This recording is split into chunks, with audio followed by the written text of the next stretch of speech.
Okay, so still here on the Joy Sports Link on Joy 99.7 FM with me, Nathaniel Atto. And it all came to an end yesterday. What am I talking about? I'm talking about the Joy FM Loyal Listener promo. And of course, if Sarah Agbe is your friend, then hey, you'd have to call her up. Unfortunately, you cannot join her on that trip.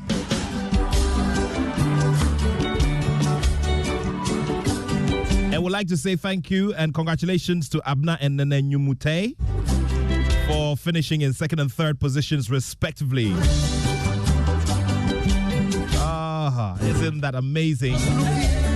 So Sarah Agbe for being a loyal listener of your superstation Joy 99.7 FM is doing a very smooth trip to Dubai. And of course, the runners-up have various prizes including weekend stays at Maha Beach Resort. They've got family vouchers at Labadi Beach Hotel. So many good treats from Hotel Cheche here in Accra as well. Hey, there is always something in staying loyal, isn't it? There sure is something in staying loyal. Also, would just like to congratulate Cynthia Tete, Nana, Abnan Nenenyumute, Justice Edu, Joseph Pete, Jacob Semeko Mojifa, and Sarah Agbe as well as Annie Afele. Congratulations to you. Thank you all so much for doing what you do and loving your superstation Joy 99.7 FM. We exist because of you. You know that, right? So congratulations to you. Well, talk about Dubai. I was in that space last weekend. And it was for the final race of Formula One for the year. Max Verstappen was the man who took the glory. But there are many other aspects of this event to discuss and what we can learn from it as a nation who is focusing on the sports sector and wants to develop sport and sports tourism. Kwabena Poku, also known as Samuel Moses Kwabena Poku Ajiman, the president of the Motorsport Association of Ghana, was also there to grace the event last weekend in Abu Dhabi. We'll start off the show for us with a bit on impressions made, the general level of organization, and how numbers were drawn into Abu Dhabi for this very big event. So very shortly, we'll be getting into the conversation about the Africa Games and what the realistic situation is looking like, getting ourselves ready and beating the December deadline. And then after that, we'll also focus on the Ghana Premier League.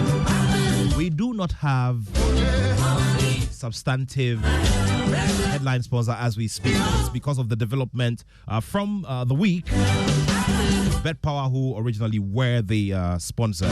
We'll run through that. We'll look at the options for the clubs and for the players. Bet Power have decided to redirect their focus. We'll be talking about all of that in a bit.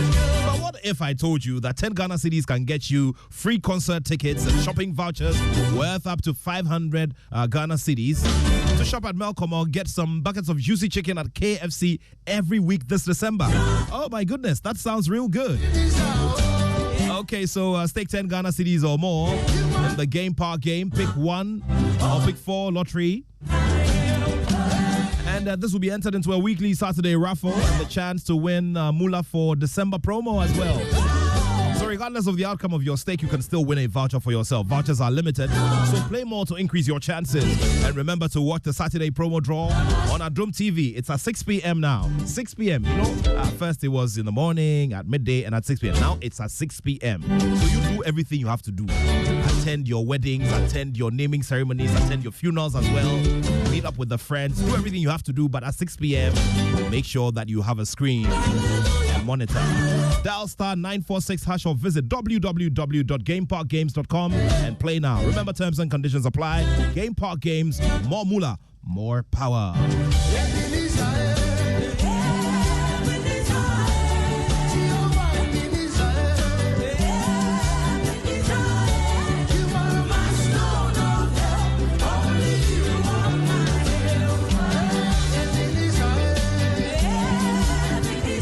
right, so there we go. Thank you very much for staying here with us on Joy 99.7 FM. We'll roll straight into the conversations and we'll begin with Formula One. Do remember that in the past 3 years, this platform has been very, very heavy on the promotion of Formula One because there is a very, very big following here in Ghana. Well, one person who is an originating mind for this concept, which has now led to the birth of the Motorsport Association of Ghana, is Kwabena Poku, who has also been regular here with promoting the sports, doing some analysis and all of that. Last weekend, my good self, Kwabena Poku, and a few other members of the Ghana Motorsport Association, on the invitation of the Presidential Court of the United Arab Emirates, were part of this weekend's celebration of excellence in Abu Dhabi. Of course, it was the final race of the Formula One season, and this drew great participation. 400,000 visitors for this weekend event. It was just amazing. 400,000 visitors were in Abu Dhabi for this particular one.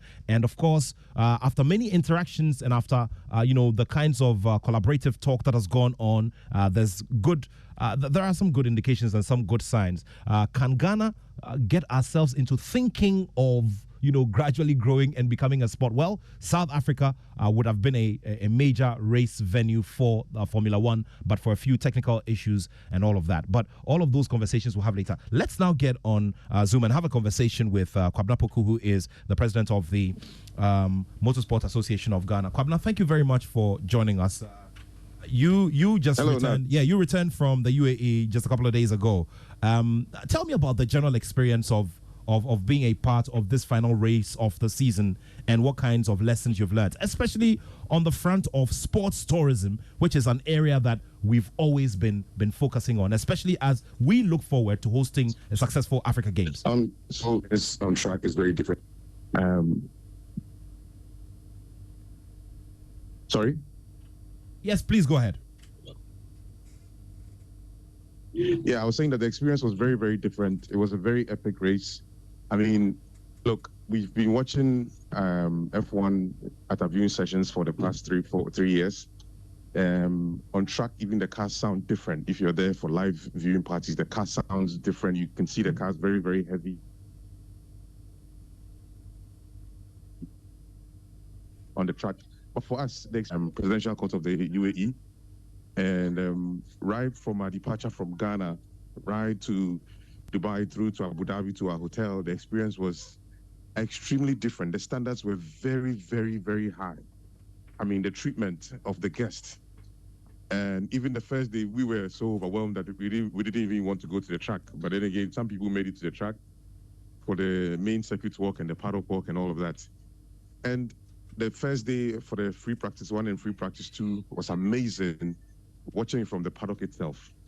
Going on for the paddock activities, the pit lane walk, meeting new people. I mean, experience from people from all sorts of life and lifestyle and, everything. Abu Dhabi actually welcomed almost 460,000 people into Abu Dhabi just for that particular 1-week event. And they were able to cater for everybody. Public transport services, our bus services, the shuttle services, going for all those post-race events on Friday night, Saturday night, and even Sunday night. It was just an amazing experience. And the main highlight of our visit was when the Crown Prince of Abu Dhabi showed up in our suite at the Paddock Club, and had time for everybody, especially the Ghanaian and Togo contingents that were there. He actually told me that, I'm going to come back to come and take a picture with you guys. I'm impressed with your showing up over here, honoring our invitation and everything. And he did come back to take a picture with all of us, and made us stay in the suite for the final day, race day, the race Sunday. Amazing. So it was an epic experience, and everybody who was on that trip will tell you the same thing. Kwabena, in wrapping up, there's been a lot of conversation about sports tourism and how it can actually be a big boost, your booster for the economy, especially when you're looking at foreign exchange inflows. I mean, you had this experience and you saw various aspects of the organization and how infrastructure has been laid, various infrastructure has been laid to draw these numbers and draw the revenue from them. What key lessons can Ghana learn from this? Well, it's organization, for me. And I had this conversation with one of our biggest event organizers who is also based in Ghana and now has an office in Abu Dhabi, Fred Dako. You met Fred yourself. And the main thing over there was, what he told me was that the systems have been put in place to make everything work perfectly well. Even though it is controlled, the systems work very, very well. I mean, our invitation from Ghana was actually based on F1 community, but you could tell the presidential court wanted us to experience Abu Dhabi and also experience Abu Dhabi through the Formula One sport. And they achieved it. I mean, everywhere we went to look, even the hotel we were staying in, is actually a tourist destination, a tourist attraction. You saw the number of people who walk into the hotel just to take pictures of that particular hotel and go back. They don't even stay there. So they use the sport to promote their tourism, and they were using platforms like Visit Abu Dhabi, Yas Circuit, Abu Dhabi GP to promote their own tourism destinations. Every single pass tickets that we had, say for instance, we are hosting a Black Stars game in Ghana. Say we are coming to host the African, games. The Africa Games, yes. In 2023, the African Games coming up. How many tourism packages are we building around the games? Are people just coming to watch the games just for coming to watch the games? Or are people coming to watch the games and also experience Ghanaian tourism? Are they going to be visiting the Cape Coast castles? Are they going to be visiting the Kakum National Park? Are they going to be visiting various tourist destinations in Accra, in Kumasi? And the refurbished Kwame Nkrumah Mausoleum as well. And the refurbished Kwame Nkrumah, are they going to be tied into tickets? But you saw the ticket pass you had and the activities that were tied into your ticket. You could go to theme parks based on your tickets that you were holding. You could visit various tourist destinations based on the tickets that you were holding. So they tied their own tourism into Formula One. So everybody who was there had the opportunity to visit theme parks, water parks, presidential palaces, various tourist destinations in Abu Dhabi. It gave them discounts in various restaurants, everything. Once people saw you wearing your tags, they were like, oh, you can come in here. You have a discount for this. Oh, you can come in here. You can visit this. You can go on a city tour. Are we tying these Africa Games tickets, be it regular tickets, be it VIP tickets, are we tying it into various tourism activities? Can I buy a ticket for all Africa Games and say I can go to Labadi Beach Hotel and have a discount for maybe a Sunday brunch where I can taste Ghanaian food? You get it. So they have tied so many of their tourism activities into it. We were invited by the presidential court. They wanted us to experience F1, but at the same time, they also wanted us to experience Abu Dhabi and the UAE as a country. You remember the last day, the lady, the head of operations who came to us and said thank you to everybody for honoring their invitation and told us that, listen, if we need anything done in Abu Dhabi, we should call her, literally. And she knew what she was doing. She was literally selling her country to us, selling the tourism bit to us. She saw us as ambassadors and said, okay, just come in, come and have fun, watch Formula One, you are F1 fans, but at the same time, enjoy our tourism. So if we are able to link these two and also improve on our infrastructure, I think we could go places. You were there, we met FI, we told them that this is what we want to do for the grassroots motorsport industry in Ghana. We're looking at them saying that, oh, come build various, let's start with the basics, which is go-karting, and then,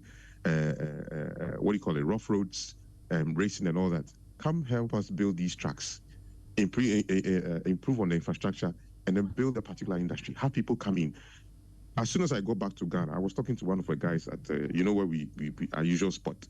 And he was like, look, we can look at the Shire, go to the forest reserve people, forestry commission, and talk to them and say, would you allow us to build dirt bike tracks, or even give us one section to build maybe a go-kart site where people will come, enjoy the Shire Hills, go for some go-kart racing, go for some dirt bikes without destroying the environment. Keywords, without destroying the environment, but creating a facility where people will come and enjoy sports and also enjoy tourism at the same time.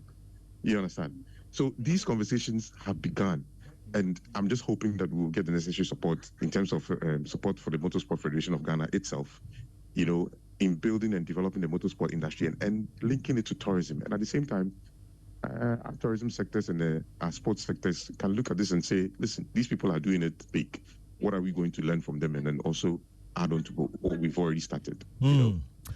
Governor, clearly there's a lot to do, and this obviously ties into the thought leadership space and all the kinds of conversations that we need to have, around here. So thank you so much. We sure are going to continue these conversations, and let's look forward. I just wanted to take this opportunity to also, thank the UAE embassy in Ghana. All the protocol guys over there, the operations guys over there, they made this trip very successful for us. The operations team in Abu Dhabi, the protocol team in Abu Dhabi, the people who were in our suite, they make sure we were extremely and overly comfortable. At some point, we get confused. Definitely. And also thank the Sheikh and, everybody who were around us and saw that, these guys are having a time of their life. And they made sure we had an experience that we will never forget. We thank them very, very much, and thank the ambassador of the UAE to Ghana himself as well. Thanks to all of them. But Kwabena, you owe a lot of your friends, so you need to go and save money because you don't. You see, we'll talk about that off air. The pressure is getting worse. Kwabena, you have a lovely one.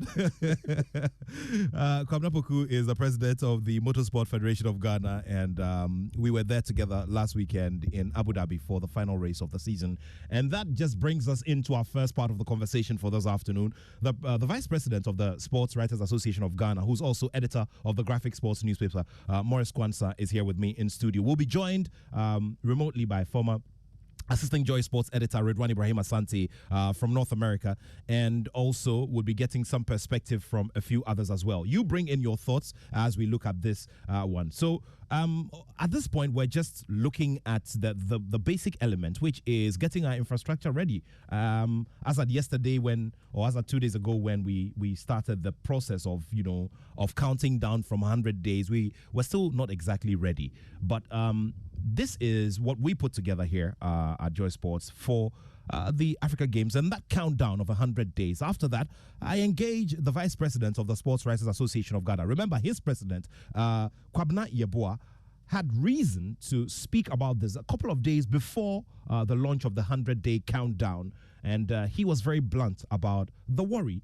especially considering that we're supposed to be ready by now. You take the look at the example of Côte d'Ivoire, who have used the Women's Champions League, the CAF Women's Champions League, to test their facilities, which have been ready since whenever, to get themselves ready for January's Africa Cup of Nations. We'll talk about all of these, but we'll take this report from Musbah Razak.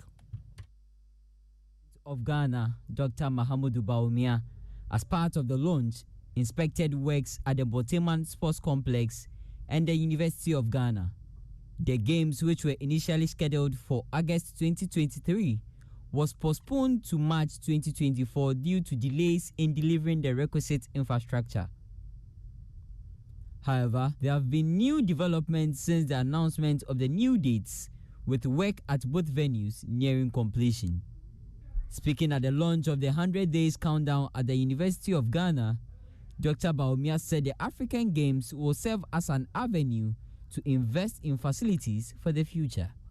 Indeed, our government sees the development, promotion, and organization of sports, especially the African Games, as an investment for the future.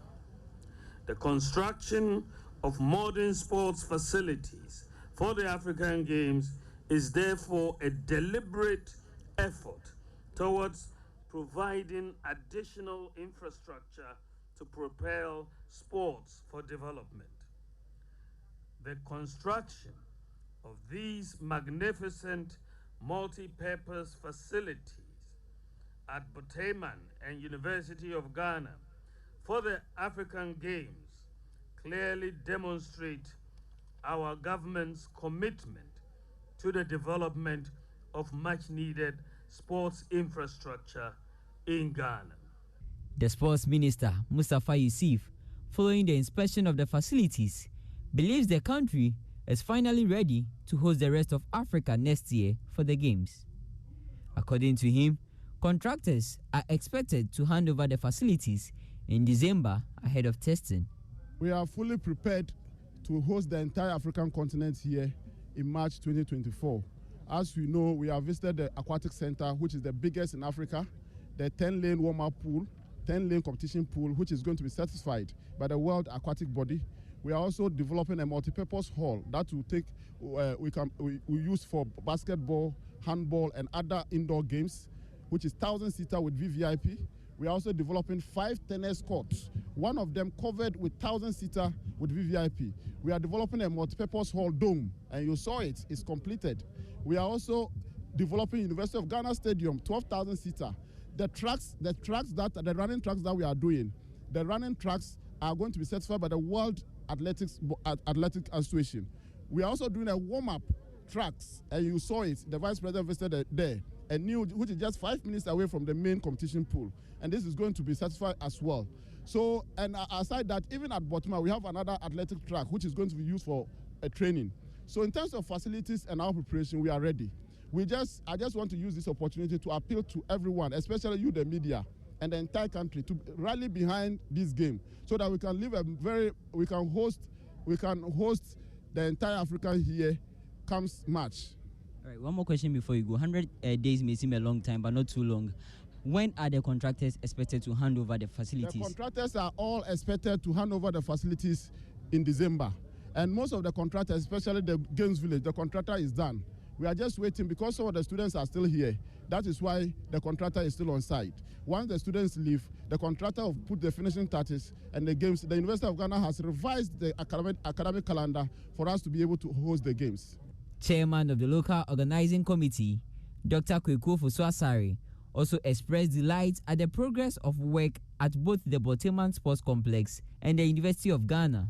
I'm greatly satisfied because where we are now, with about a month or so to go, I'm sure the contractors will be able to complete. I mean, you were in Boteman. You saw the transformation. You've been to Boteman before. What you saw today, what does it tell you? It tells you that we've come very far, and they are committed. They're working day and night, working around the clock, and they have assured us that come end of December, they're going to hand over the facilities to us. The same thing applies to Concert over here and Mawums where we're standing, and they'll be handing over the facilities to us, and we'll use January and February to carry out the test. We'll be working in collaboration with the federation heads and the confederation heads to carry out some competitions and events to test the facilities. And we have every belief that whatever defects that may arise, we'll be able to correct them. And come 8th of March, we'll have the opening ceremony at the University of Ghana Stadium, and we will also hold the games and host one of the best games ever in the history of the tournament.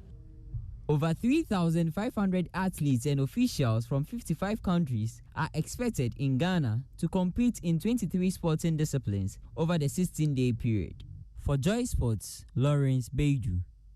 Joy 99.7 FM. So please remember that it's 055-1111-997. 055-1111-997. Morris Kwanzaa, he gets regular when he can, but he's had to cut through various commitments this afternoon to be here on the show. So during the week ahead of the launch of the 100-day countdown, the president of the Sports Writers Association of Ghana, Kwabena Yeboah, had reason to speak very passionately about this situation where we're not ready, and we're starting this competition in March by regular competition procedure, by hosting procedure. We're supposed to be ready by now and using various tournaments to test our infrastructure.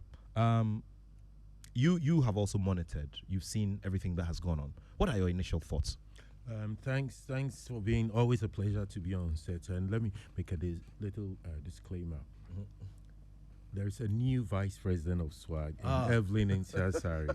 My 2 term is over. Immediate past. Yeah, immediate past. So we have a new dynamic team to lead SWAG. We're also there to support, like yourself. Sure. Yes, Nat, as you said, during the inauguration of the new SWAG executive, President Kwabena Yeboah spoke passionately about it. Appeal to, through the Minister of Youth and Sports, appeal to the Minister of Finance to ensure the timely release of funds to speed up the infrastructure development, because we know we are way behind time, because originally the 2023 African Games was supposed to have taken place in August, but due to a lot of issues, including COVID and so many things. So it had to be pushed to 2024 March. We have under 100 days to it. So he expressed his worry also about it doesn't seem that there's a coordinated effort to get the federation start proper preparation. We're going to compete with people who've started preparing probably years or months ahead. So he's been very consistent about it. Some of us also in the graphic platform, digital print, we've had cause to express worry about what seemed to be delayed. But I don't want to go back to why we are where we are. We can spend probably a whole week to discuss whether we should have been where we are or why we shouldn't have been where we are. But we want to see within the next 100 days how we can speed up efforts to get infrastructure right. If we can have a little window to test them, testing of these facilities are key. It's not just about the facility, because we have contractors with pedigree. We have consultants who have given assurance about the how they want to work around the clock to get everything right, the structural integrity. So I don't think it's going to be so much of a worry, but testing the facilities includes putting every other thing in place. So you want to get how you're going to get your volunteers. It's everything on track. A little over a year ago, you were speaking about F1. Myself, your colleague Gary Al Smith, were in Qatar ahead of the World Cup. We needed to. Our visit coincided with the test of the Lusail Stadium, the iconic Lusail Stadium, and so it was a dress rehearsal. They played one of their competitions, and it was a dress rehearsal for the World Cup finals. So the kind of facility, the kind of system for the World Cup final is what they tested to ensure that everything was right. And of course, they'll do a review and see where there were loopholes. So it's very important that we test the facilities, and we hope that we'll be able to get things right before the March the 8th, when the African Games is supposed to start. Well, let's now get on Zoom and have a conversation with Ridwan Ibrahim Asante. He's a former assistant editor here at Joy Sports, and he's got thoughts. He's covered various international sporting events as well, and has thoughts on this particular subject. He's been observing what's been happening from afar as well. We've been in this country, and in the last maybe 20 years, if you may want to use that period, we've at least seen a Hockey Cup for Nations. We've seen 2 editions of the Hockey Cup for Nations. We've seen an Africa Cup of Nations event. We've also,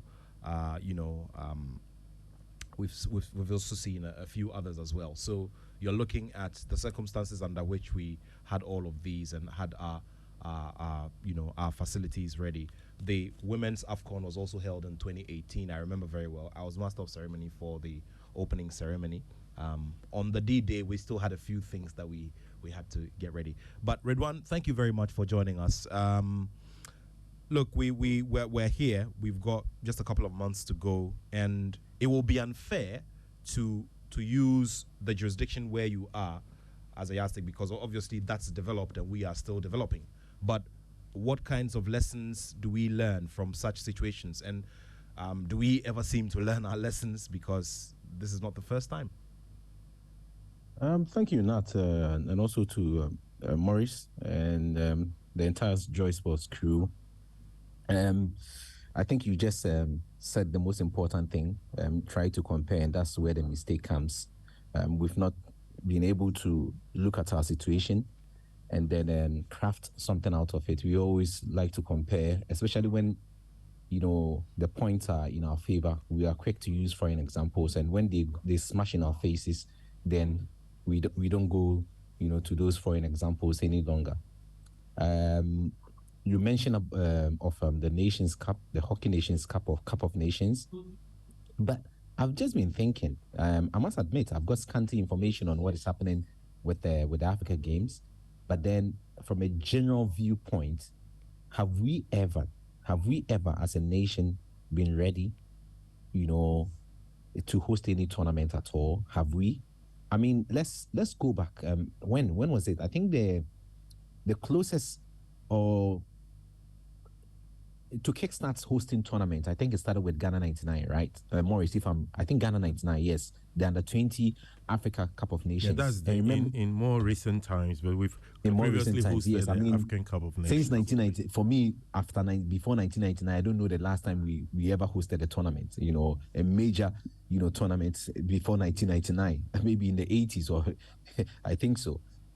So from the start of the new millennium, we've had series of them, and then you know, at the back end of the 20th century, we also had Ghana '99, which we hosted.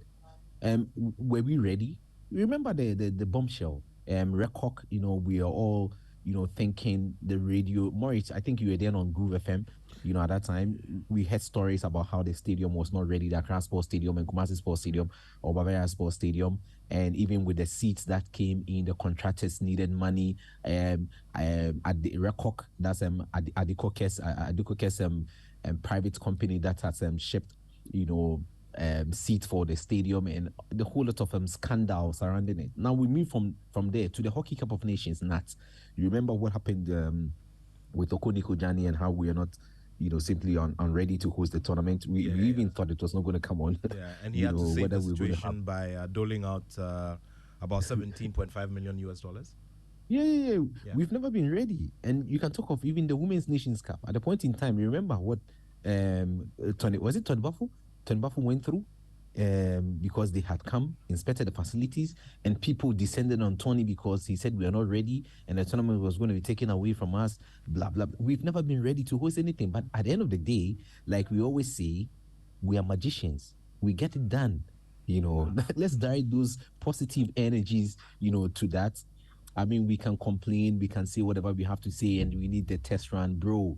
We can never get there. The people that we see, the things we aspire. And I saw your photos from Abu Dhabi last week, and we had a chat. You know, they're in a different class altogether. The biggest mistake is for us to look at those people and try to draw conclusions. We cannot get there because they have foundations, and we don't have foundations. We don't have generational thinkers, to borrow the words of is it Otabel? Yes, we don't have it. You know, we don't have it, and we must start from now. We must start from now. Just today, somebody posted on social media that people had gone up the mountain in Ibri for the usual Saturday warm-up, and after eating, they left everything there. Like the whole place has been littered with cans and everything. Who is supposed to do the cleanup? You go to parks in advanced countries after a recreational activity. There is somebody there amongst you who comes with a big plastic polythene bag, and he's collecting everything. Everybody. We saw how the Japanese did, you know, when they attended the World Cup. That is the culture. We don't have that culture. And I've always said, I will insist, and I will say, Maurice, people will disagree with me, and I know people disagree with me a lot because I don't say the textbook analysis. I'm more of a non-textbook guy. I'm saying in Africa, in Ghana, our biggest problem is the voters and not the leaders. Africa's biggest problem, we have bad voters and not bad leaders. Well, Ridwan Ibrahim Asante's thoughts there. Remember, you can also join the conversation 055-1111-997. Throwing a bit of focus on this, and I also made some attempts to have the Chief Operating Officer for the Africa Games, Dr. Kweku Ofosu-Asare, here with us, but unfortunately other commitments have taken him away. I'm very sure that sometime during the week he would make time to be here with us so that we can look ahead and we can have another, a more graphic feel as well of what it is, on the administrative table. Doc's designation is the executive chairman. Chief Operating Officer is Dr. Osu-Ansah. Dr. Osu-Ansah. So executive chairman. Yes, thank you for the correction. Yeah, executive chairman for the Africa Games, definitely. So Maurice, for me, it's very straightforward. Now we all need to keep our tabs on and just hope that everything just goes well.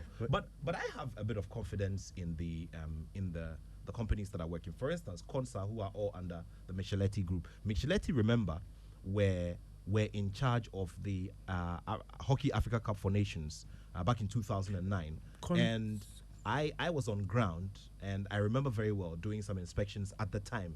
And considering the amount of time they had, it was such an amazing thing to see that the refurbished Theodosia hockey pitch was ready for the event. As I said earlier, I don't have a problem with it. We know they have a track record, many decades. Concert were part of those who put together the Accra Stadium, and we had the Shanghai group, also the Esipong and the other one. But you see, there's a lot of concentration on the facility because that is what you see. Even for me, my biggest concern is the timely release of funds, resourcing the LOC.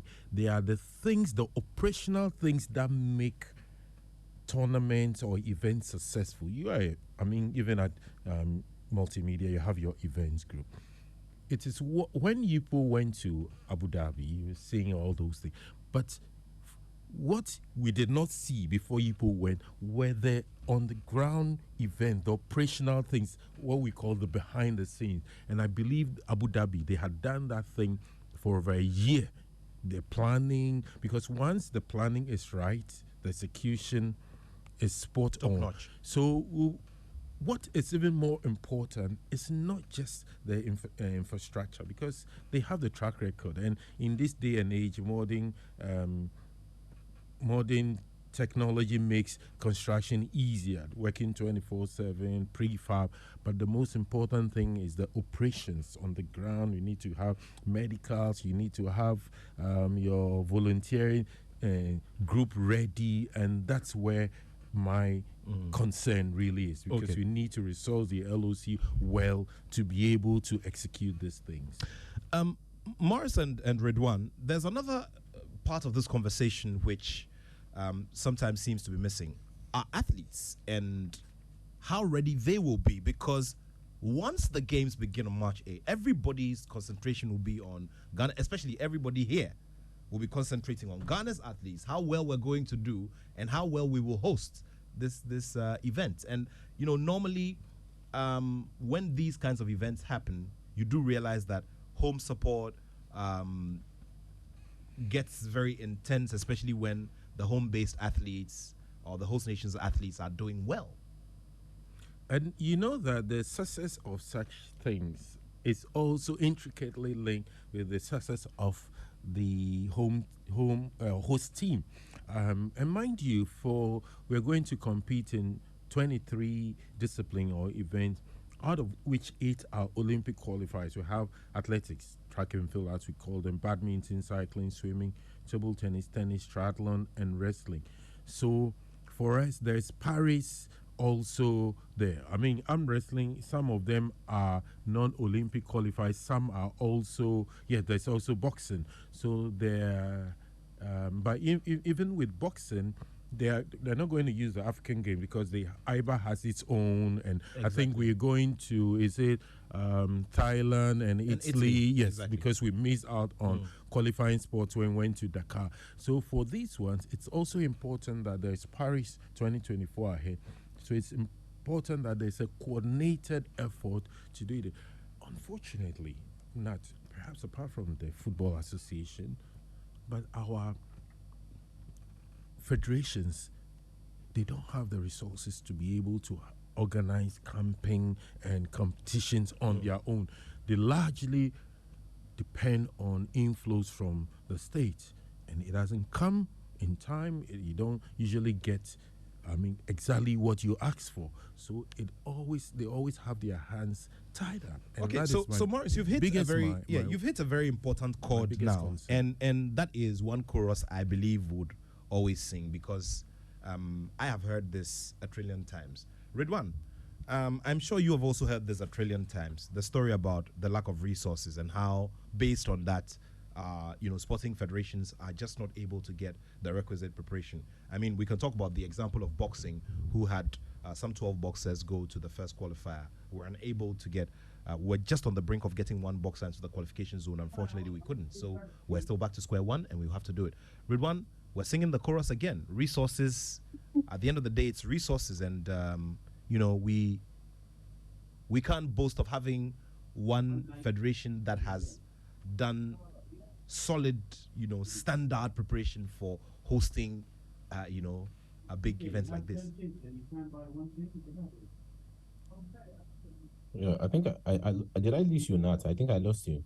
All right, so I'm just talking about how we're seeing a repeat of what we normally would converse about around this time, which is the lack of resources, which ripples into not being able to get the athletes ready and giving them the requisite preparation to get out yes there. resources economically, or in textbook economics, they say resources are always scarce. I mean, we've got scarcity of resources, so I mean, it shouldn't even be an issue for us to talk about now. I think we know, or we knew of our situation. We knew of our financial standings, and we also had projections where we're going to get money from. I mean, if they didn't come, I mean, and I think I've always said the COVID example changed everything. I mean, COVID changed everything for everybody. And you only be an ostrich not to read COVID economics and how it's changed a lot of things. I mean, even in grounded economies, I'm telling you, grounded economies like that of Canada, the struggles they're going through now. I mean, every day you should be reading how it's changed everything. How much more third world countries? I don't think we are prepared.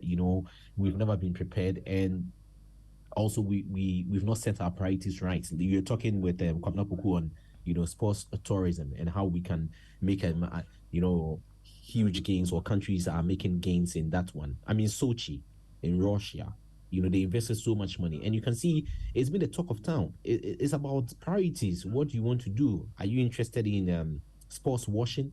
And we've said most of the countries that have got themselves involved in hosting sports now, if you can see, are countries that are being blamed for sports washing, like Qatar. They are being, attacked, especially by the Western media. I don't think it's legitimate anyway. Russia came through.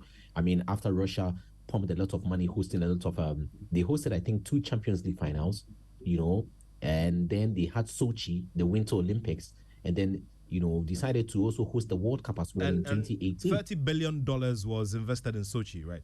In Sochi, yeah. Yes. I mean, huge sums of money. So, it tells you what they want to achieve, and how, countries of the BRIC bloc, that's the BRIC countries, I think it's only India. And even India, look, see, even India, in the last how many years, have hosted major tournaments. The Under-17 World Cup, they played Under-17 World Cup, the one Kudus and Co went to play in.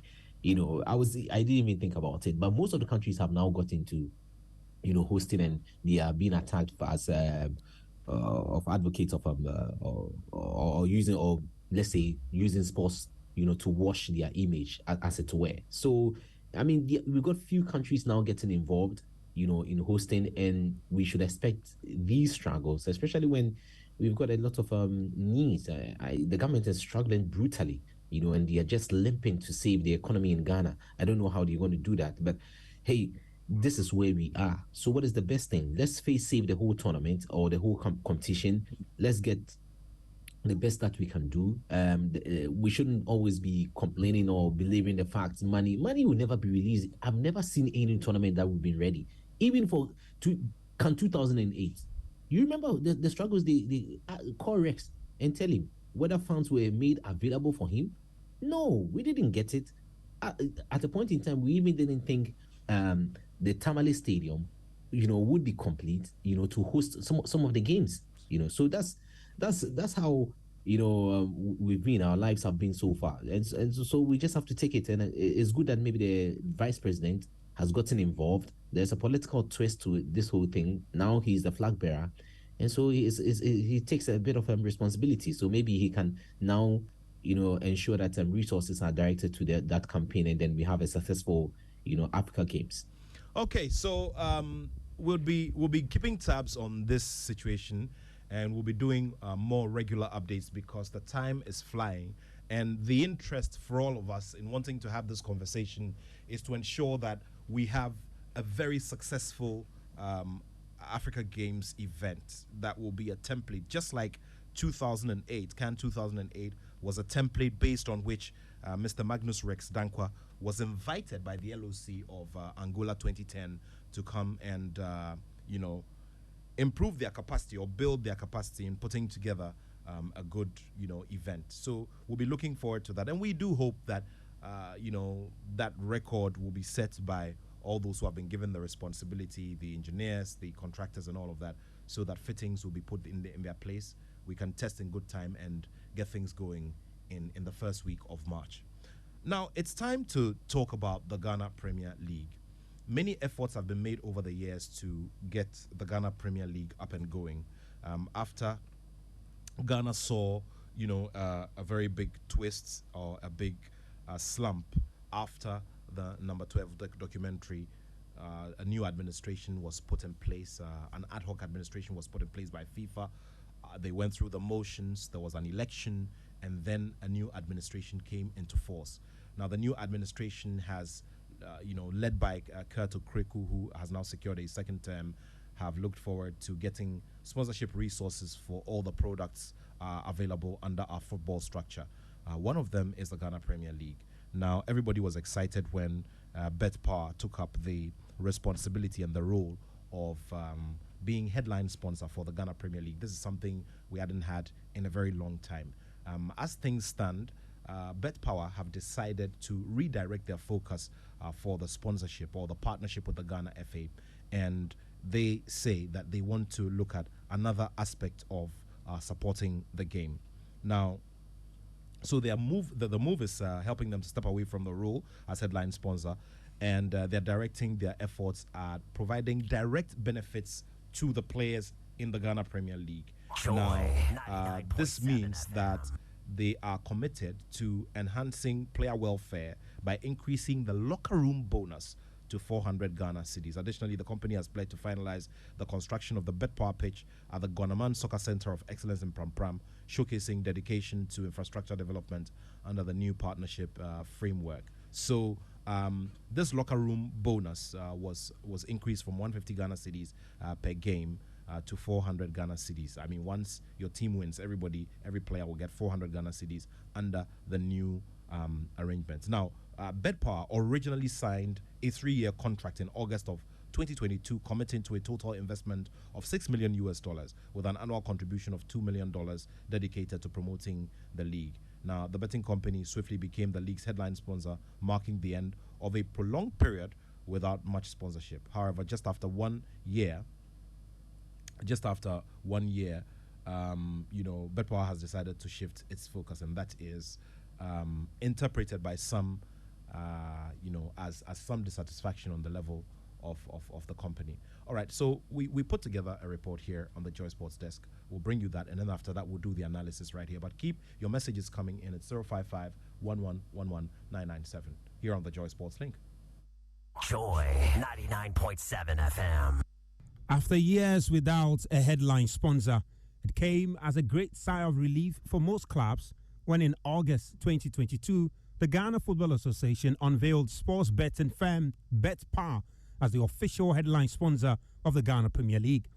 The firm had committed to investing $6 million over a 3-year period with an annual contribution of $2 million. The sponsorship was intended to boost the league's marketing and positioning, making it one of the most successful and attractive leagues in Africa.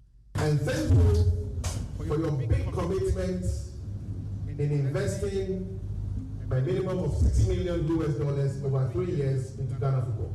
From this money, we shall see investment in the construction of a new football pitch at AstroTurf at the Guanaman School of Excellence in Pram Pram. From the money that you intend to invest, we're going to see high levels of marketing and promotions of the JPL, which will be unprecedented for the first time in our history. However, 15 months into the 3-year deal and following weeks of speculation, the sports and betting firm has decided to step down from its role as the headline sponsor of the Ghana Premier League, citing a collaborative decision with the Ghana Football Association to refocus their partnership efforts. In an official statement dated November 30, 2023, Betpower outlined its new approach of prioritizing player welfare, which includes increasing the locker room bonus for players of every team that wins the league match from 150 Ghana cedis to 400 Ghana cedis. Additionally, the company pledged to finalize the construction of the Betpower pitch at the Ghana Soccer Center of Excellence from Pram as part of its dedication to infrastructure development under the new partnership framework. The new development, which has since been communicated to all 18 clubs in the top flight league, poses a significant setback for the clubs that will now have to largely rely on broadcasting rights revenue with 22 more games to play in the league. The situation has also renewed the conversation on a sustainable funding for the Ghana Premier League and other football competitions in the country, while others continue to call on the private sector to take up the investment opportunity. Others, like the Vice President of the Ghana Football Association, Mark Addo, believes government should consider stepping in to help. In Tanzania, their TV rights about $100 million. Why do you think the players leave here to go and play in Tanzania? You know, so but we are not there yet. We are not there comparatively. Comparatively, so we also have to push and get some of the major companies in country who are thinking about it. Get them over the line so that they can contribute and help us out.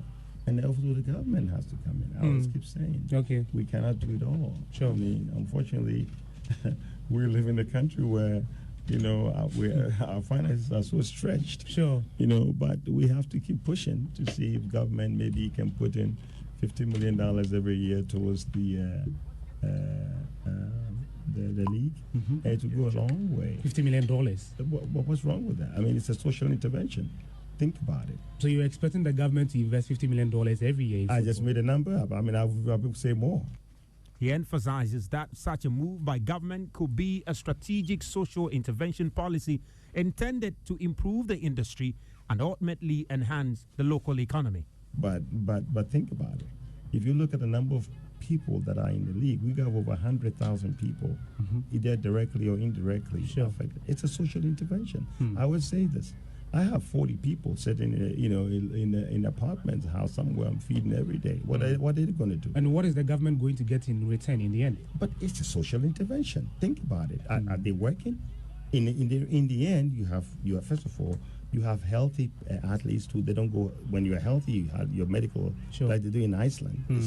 In the other aspect of it, it's work, it's livelihood. They have a livelihood where they are working, and you're getting an outcome. People go and watch, you create a residual investment. People selling, people buying. They pay taxes, actually. Pay taxes on the back of all this. So to me, it's all the countries that are doing, like the Moroccans that are doing, the Tanzanians and the Ethiopians and, even Benin that are doing it. It's a part of social intervention in your youth and investing in the youth, because some of them might end up going offshore to play. But some of them are also making a living out of this in the country. However, with the 2024 budget already prepared and before Parliament, it is unlikely that the current government will consider such an initiative. But could it appeal to the various flag bearers in next year's election campaign and possibly be adopted as part of their manifestos on sports? Well, only time will tell. For Joy Sports, Razak Musbao. All right, so this is a report that was put together by Musbah Razak, who is our anchor on the evening bulletin on Joy News. Now, let me start with Ridwan. Ridwan, I mean, you've been in this space. You've observed many of these milestones, if I may put it that way, in our quest to secure sponsorships for the Ghana Premier League. Now, this was it was a mood of excitement, a place of excitement for us, especially after we had gone, through that very lean period. Now we are back at square one. What exactly is it? Is it that some companies probably come in and look for the visibility and try to establish their credibility and walk out? Is it something we're not doing right? What exactly is the problem with Ram? From where you sit? I think there's a common denominator, and I'll come to that one. But the bottom line is, I think, hypocrisy. I mean, and me, I'm very, very straight. I don't hold back on these things. Not. I'm particular about hypocrisy and how we thought it was because of a certain personality. I'm talking about Kwesi Nyantakyi. So when we had Glow withdraw, we had a comment. The league was not, attractive. We also had SuperSport not extend their contract. They said yes, it's because the league is not attractive. I mean, who?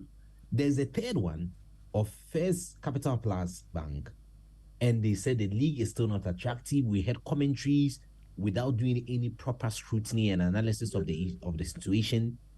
And now there's a fourth one. We will come to that one. But the common denominator has been cash flow constraints. Like I was talking to, a former GFA personality, and we're looking at this issue, earlier. It's about cash flow constraints. I mean, we can't generalize, but we can look at specific issues. So now let's go to the Glow one. Why did Glow, withdraw their package? They did that because they could not pay. And you remember the legal tussle between the GFA and Glow. It went to court back and forth, seeking compensation to be paid, the amount of money they even owe the Black Stars when they started operation. And as part of the business, strategies, and like in the marketing strategy, say the defense mechanism and sometimes the attack mechanisms you have to use to kill competition. Glow and the other telecommunication networks had their own issues. It's well documented. Nobody needs to rake over old wounds again. Glow couldn't find, an enabling environment to operate freely as it had wanted to do. It had huge projections and it couldn't, and it affected, their, inflows, and that resulted in them, not paying some of them these monies. Now, you look at there's a SuperSports, which I have a bit of information on. Why did SuperSports stop, that rolling contract with the GFA? It was basically on mathematical basis, right? So in South Africa, they had like 200 million decoders in South Africa alone. In Botswana, they had like 200,000 boxes at that time. Maybe these figures might be wrong, but let's look at the mathematics properly. In Ghana, they were selling only 40,000 decoders, right? In Nigeria, they were selling, out of a population of over 200 million, they were selling just 200, Nigeria's population, 200 million, right?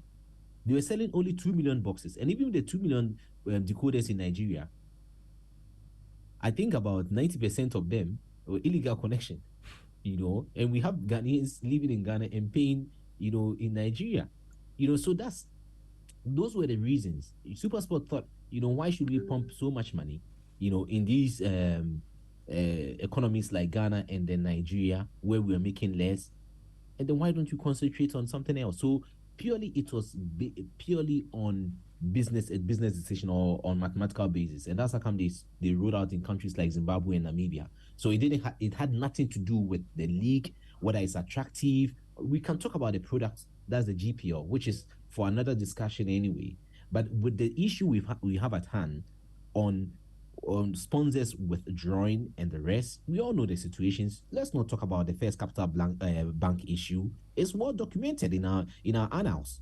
We know what happened. And just before you go on, Ridwan, I think it's also, beg your pardon, it's also important that we bring the perspective, like you're saying.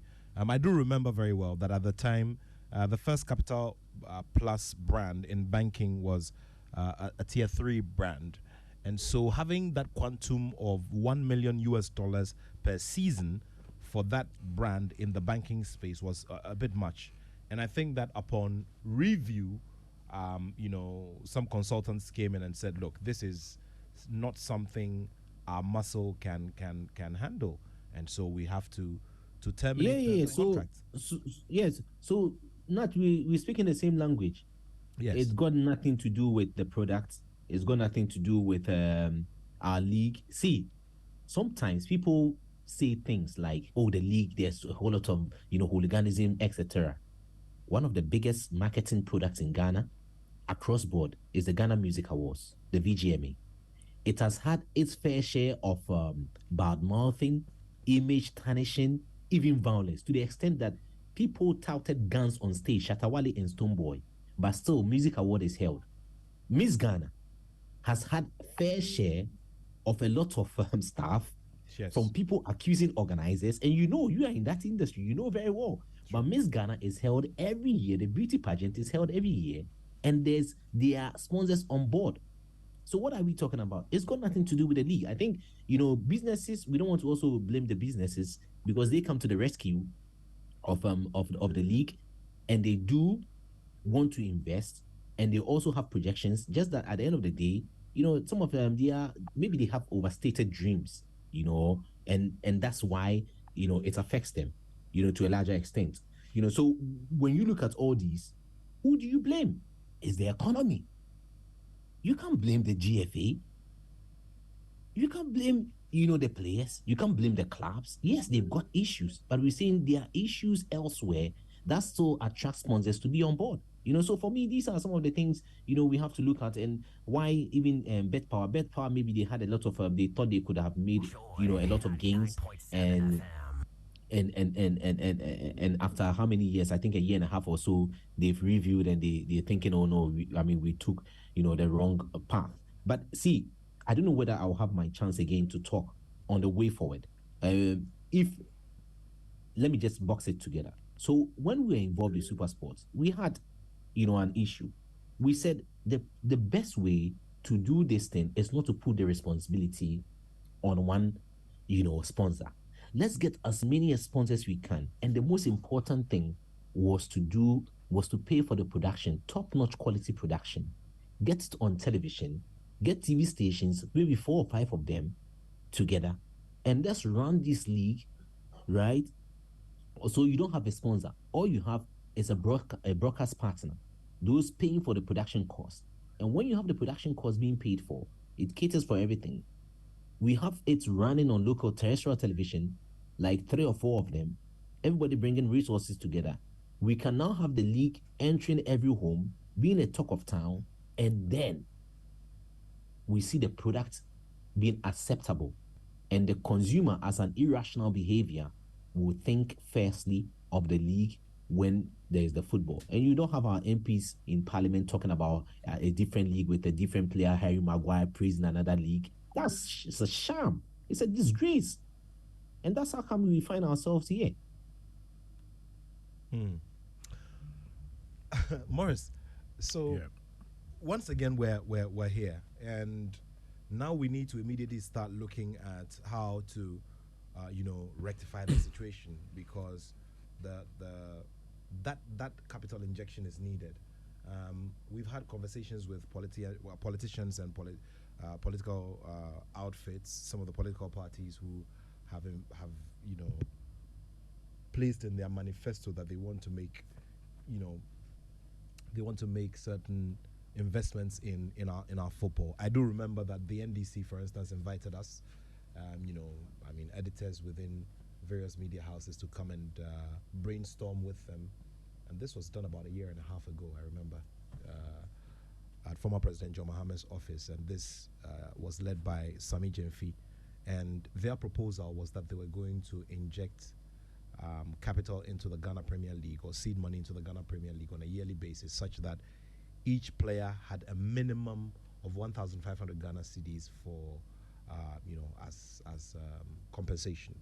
So it meant that if the clubs pushed their weight and also added maybe like a minimum of 1,000 Ghana cedis or 1,500, then on a minimum basis, each club would get players paid a minimum of 3,000 Ghana cedis, which is not bad.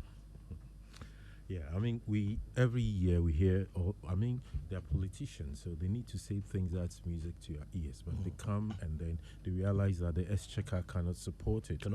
Yeah. They have, a lot of people to cater for. The Controller and Accountant General says that our the payroll over bloated. I'm not too sure how feasible this is.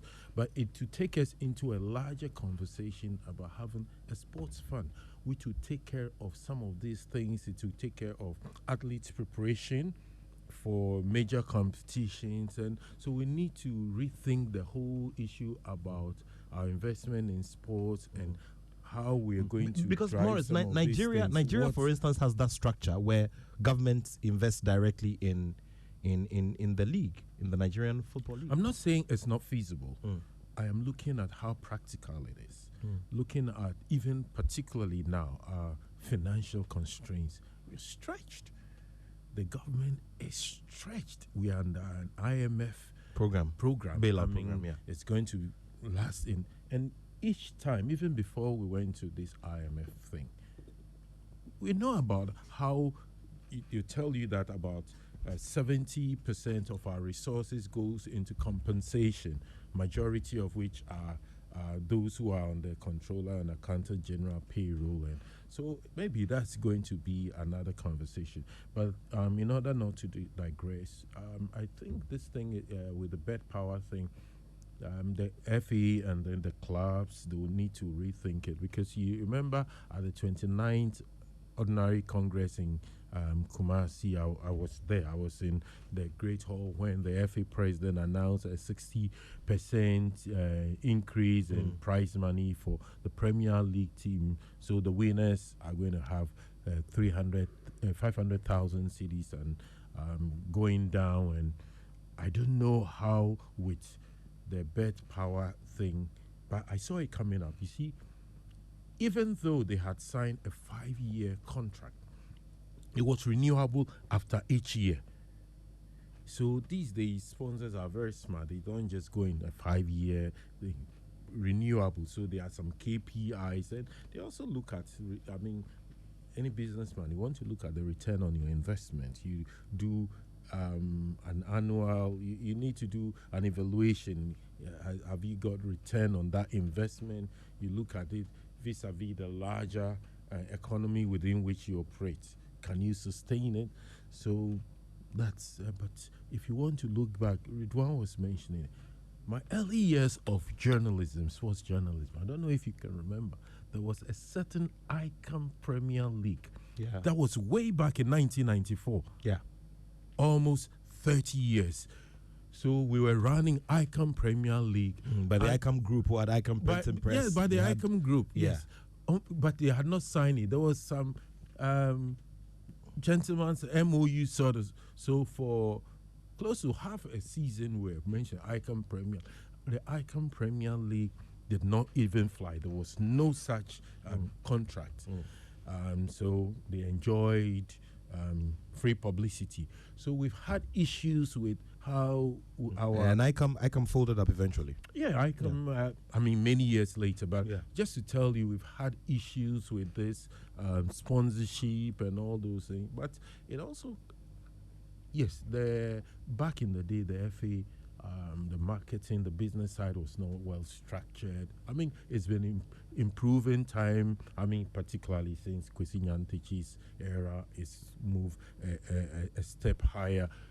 Unfortunately, the business or environment within which corporate bodies are working isn't very friendly, and for any company that will have to put in about $1 million or more, it's going to, you really have to justify this at the board level.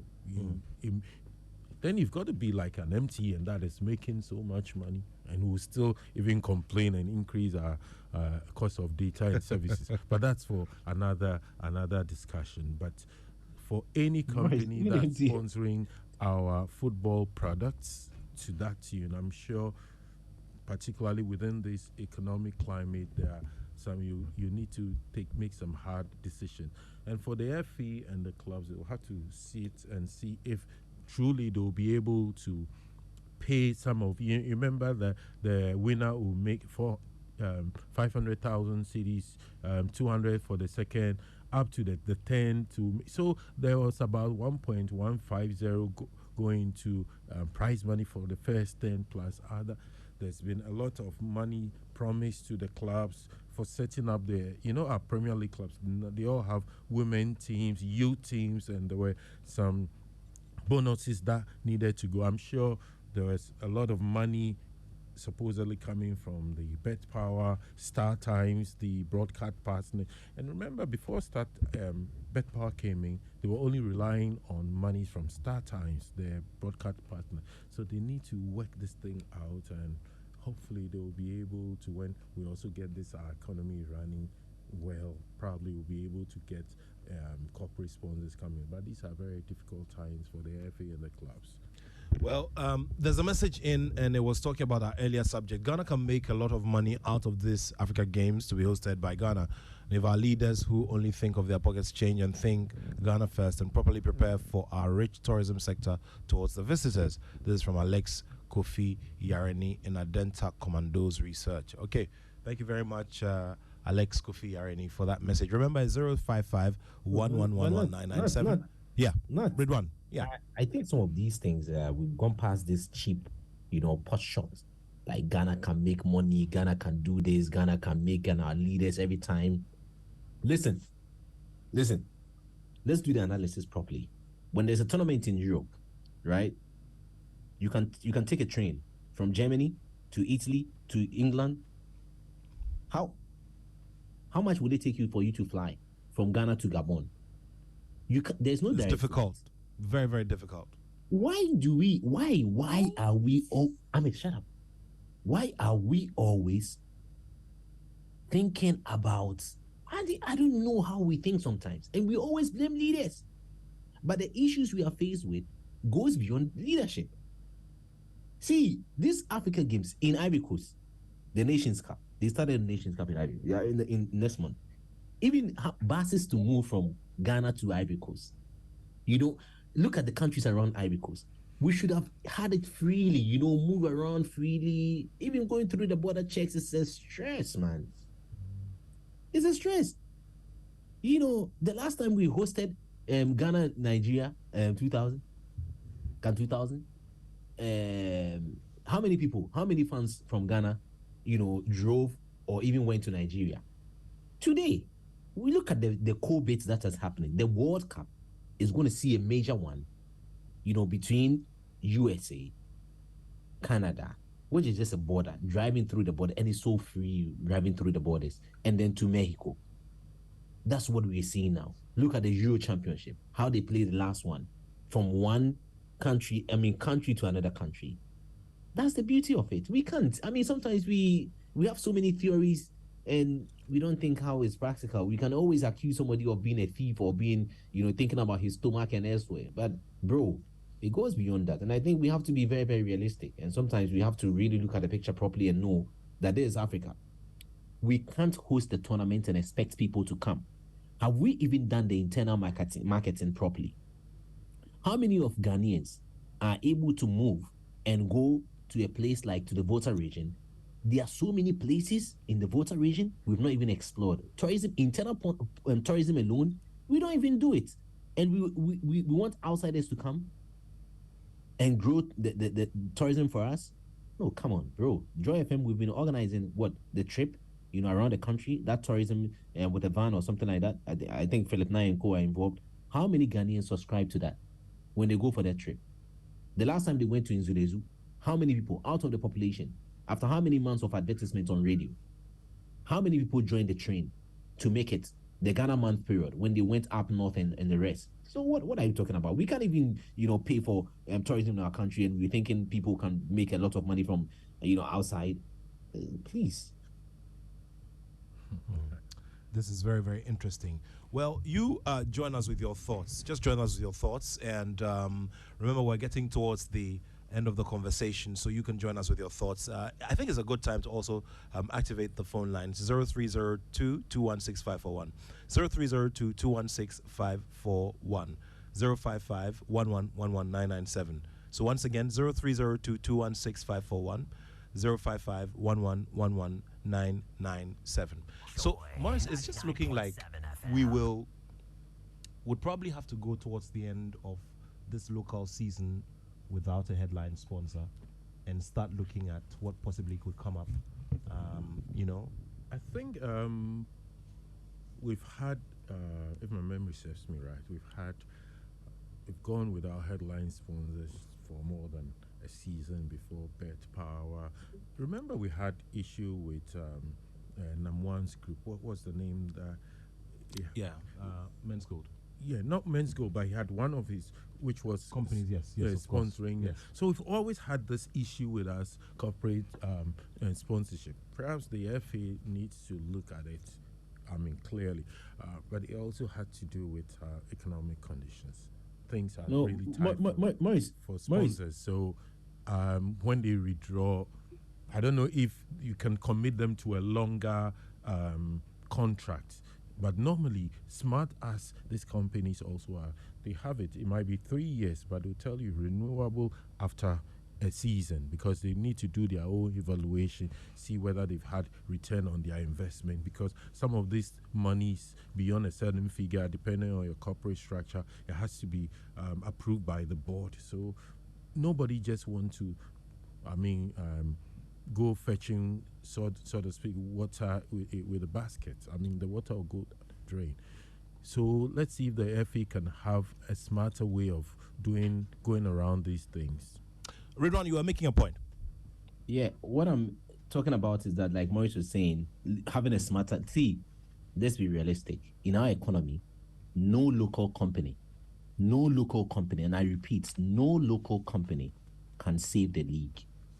The smarter way to go about this is to bring how we can bring pool of companies together to help this one. Let's do crowdfunding to some extent, quote unquote, crowdfunding to some extent, to see how we can get people, especially pay for, the most important or, immediate stuff that the clubs need.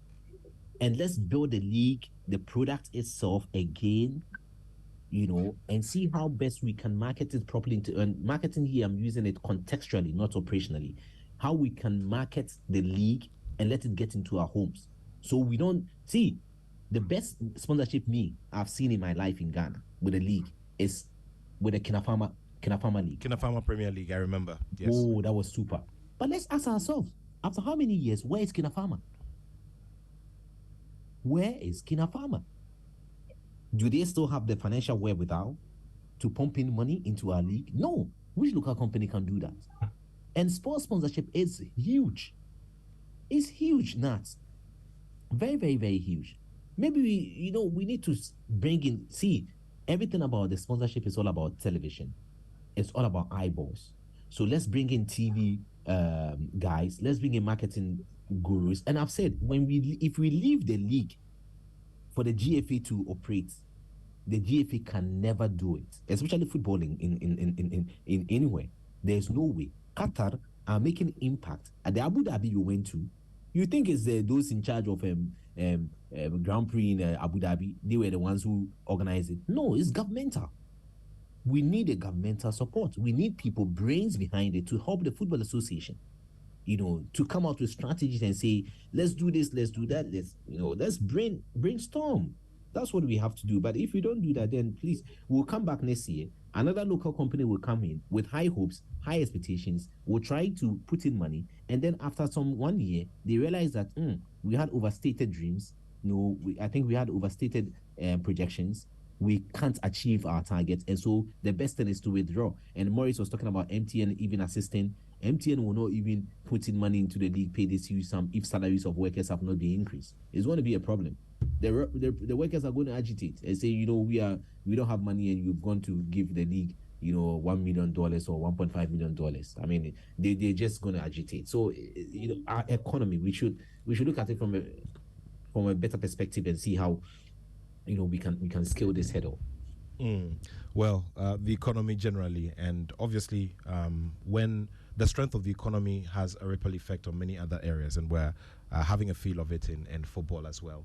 And Maurice, this also looks like it's not just a problem at the top. Now, our defending champions also need massive support because they also have had one or two challenges with headline sponsorship over the period. You're talking about Mediama SC, yes. And they're in Africa. Africa is a very big project. So yes, so the Goldfield surprisingly withdrew, even though they are already they had invested over $30 million into building that huge Adiface TNA stadium. Fortunately, they had another sponsor within that extractive industry operating within their catchment area, and I know they are one of their directors and deputy Minister of Lands, George Merkuduka, played an active role in getting that. But I believe they also need to get some governmental support, as has been done for other participants in the CAF Interclub competition. So probably that will happen. But just as Ridwan said, traveling in Africa, it's very cost intensive. So someone will announce $300,000 support. That's huge. I mean, huge in context, but that takes care of just one trip. Exactly. You go to play in North Africa, and that's it. So sometimes clubs win competition, they qualify for CAF Interclub competition, and they are not very enthused about playing because you come and then you have to deal with debts. So probably they even need to look at how they play this interclub competition so that you don't have to travel across the length. And I mean, Africa, you're from West Africa going North Africa, you don't have direct flights, even where you have direct. Look at how expensive even domestic flights is, traveling from Accra to Kumasi by.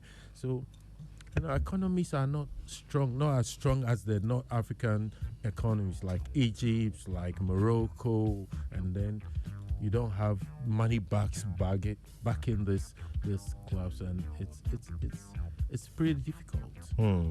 Well, a difficult situation indeed. I believe that there is still a lot more to discuss when it comes to this subject, but this is where we'd have to wrap it up here on the Joy Sports Link.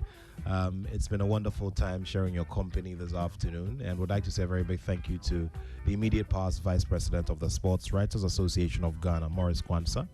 And joining us from North America, specifically in Canada, is Ridwan Ibrahim Asante, joining us with the thoughts. But, just before we go, we've been talking about money. Well, let me just tell you about how you can, just with 10 Ghana cedis, get some free concert tickets, shopping vouchers, and all, up to 500 Ghana cedis to shop at Melcom, or get some buckets of juicy chicken from KFC every week this month of December. Now here's what to do. Just stake 10 Ghana cedis or more in the Game Park Game Pick 1 or Pick 4 lottery to be entered into a weekly Saturday raffle with a chance to win Moolah for December. This is the Moolah for December promo.